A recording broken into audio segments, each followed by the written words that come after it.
I didn't realize how important it is to have your basic rituals for auditions and performances until I kind of neglected them. So I have been doing so many different auditions and performances in my oboe journey so far. I auditioned for 12 different music schools in 3 different countries.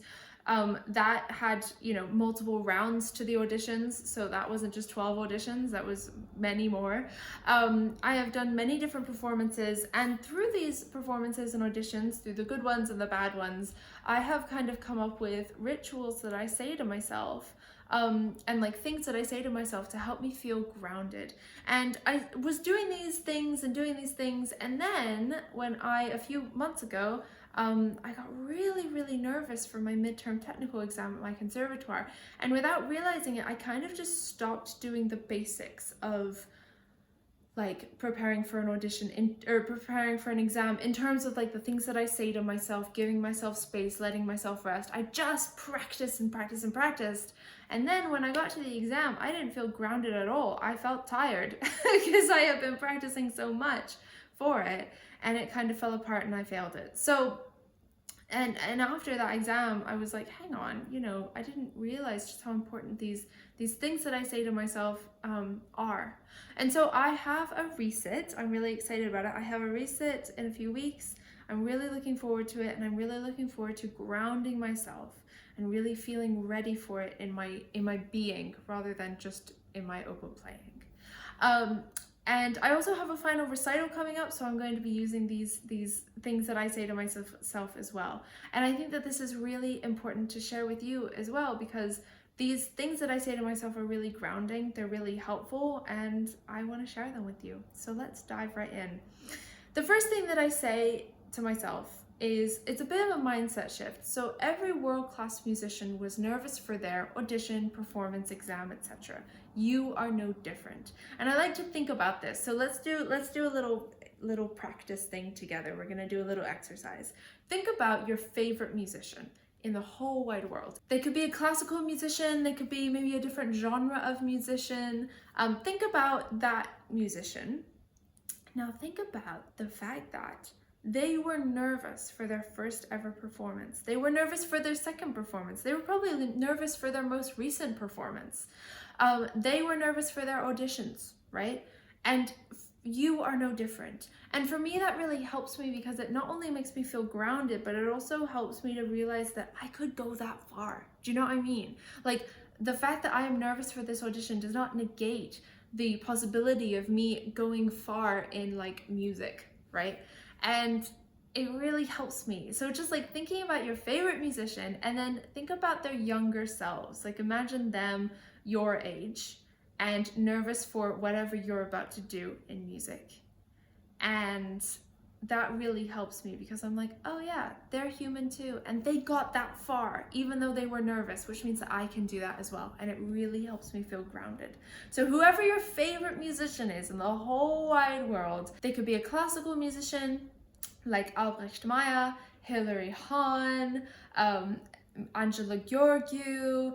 I'm just thinking of like cool musicians that I like.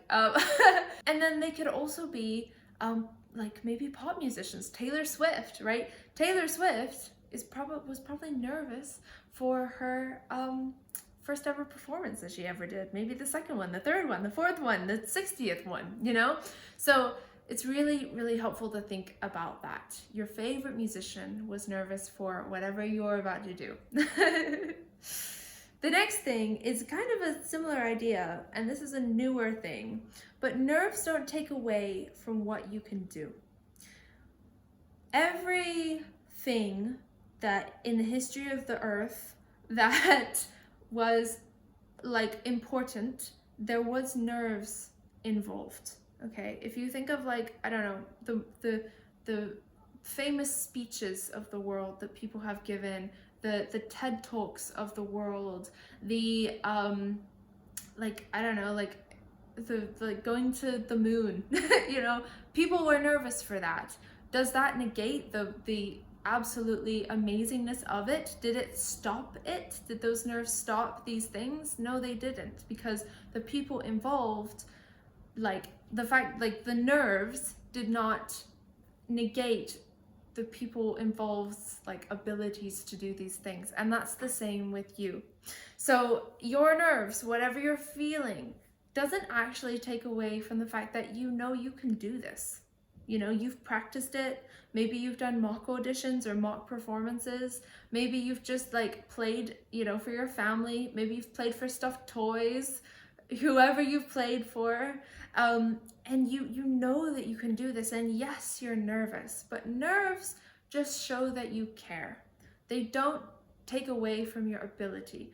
Think about it like they're just added on. Think about like your ability is a cake, right? You think about it like a lovely cake, and that is your ability. And then the nerves are like maybe sprinkles on top of the cake, or like icing on top of the cake, right? It might feel like it's everywhere, but the fact of the matter is the cake is still there, right? The cake is still there, and when someone eats the cake, they still taste the cake.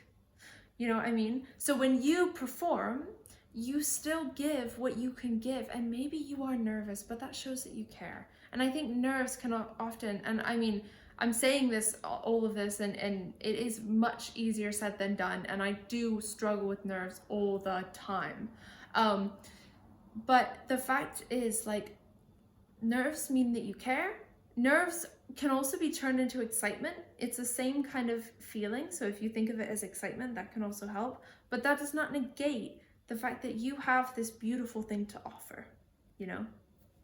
And the last thing is kind of an activity, not necessarily something you say, but something you decide, but it is creating a personal goal for yourself in this endeavor. So maybe the audition is to get into an orchestra or a youth orchestra, and that is obviously the goal. You want into the orchestra, but you can create a personal goal for yourself. So maybe something that you've been struggling with is performance anxiety, and the personal goal you want is to play your very best despite the anxiety you might feel. And you know, that's the goal that you focus on, not necessarily the getting in bit, because that's not your choice to make, whether you get into the orchestra or you get into the program or whatever it is. That is the person who is assessing you, that's their choice. Or maybe if you pass the exam, that is not your decision to make, whether you pass or you fail or whatever, you know, you're doing. The person who is grading you or who is assessing you or listening to you, that is their responsibility. So take that off, right? Take that responsibility off, because it's not yours. Your responsibility is to play the best you can, and creating a personal goal for yourself can be really helpful for that. So past personal goals for me, for instance, I have recently switched from the American style of playing to the European style of oboe playing, and I did an audition. It was like my very first audition with the new style, and my personal goal was to just play to the best of my ability in this new style, and to kind of show that I can, right? Because I was at that point where I was like, oh my gosh, I can actually do this because I am switching styles, and the style is completely different, like everything's different. So I was like really excited that I could do it.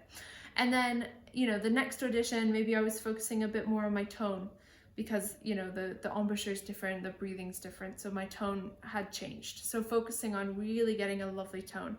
And maybe that is my goal in the audition. And other people are like, you know, the people who are watching me are thinking, okay, do we want her in the orchestra, or do we want her to do this or that or the other? But my goal is, I'm going to show you this tone that I've really been working on. And so that is a personal goal. So I challenge you to create a personal goal for yourself and focus on that, because the fact that, you know, that whether you get into the orchestra or you pass the exam or you, whatever you're trying to do, that is not, you know, that's on the person listening, right? Your goal is whatever you want to share. And that is something that you can focus on. All right. Now, on the idea of audition prep and all of these things like audition prep, exam prep, performance prep, whatever you're doing, a great thing to help with that, and also to help kind of work through the performance anxiety, is to plan your practice. And a great tool that I have been using to plan my practice is using a notable practice journal. Honestly, this journal has really changed the game for my practice. It is a great space for me to plan my practice and also reflect. At the end of the week, there are also reflection questions that you can fill out, and it really helps me to just make sure that every practice session has some direction and is focused and effective. So this journal has really helped me, and as soon as I realized that it was helping me, I knew that I had to tell you about it, and I knew that I had to give you a code. So use code Eleanor15 for 15% off your journal, and let's get some effective practice going, all right? You know that I don't recommend anything that I don't absolutely love. This code is an affiliate code, which means I do receive a commission with no extra cost to you. And the link for getting your journal will be in the description, as well as the code in the description and the show notes. All right, let's do a bit of a recap. First thing, every world-class musician was nervous for their fill in the blank of whatever you're doing. You are no different. This has really helped ground me and realize that I can go as far as my favorite musician has gone. The next thing is nerves don't take away from what I can do. It's just kind of like sprinkles on a cupcake. The cupcake is still there and you'll taste the cupcake. The next thing is creating a personal goal for yourself, whatever it is. Maybe, you know, the obvious goal is to pass the thing or get into the thing or get into the program or whatever it is. But what is that goal for you? What do you want out of this audition personally? It's really helpful to focus on that, all right? That is about it for this episode. Thank you so much for hanging out with me today. If you did enjoy this, please do share the love. Like, subscribe, comment, follow, and tell all your musician friends about this episode. All right, I will see you in the next episode. All right, take care. Bye-bye.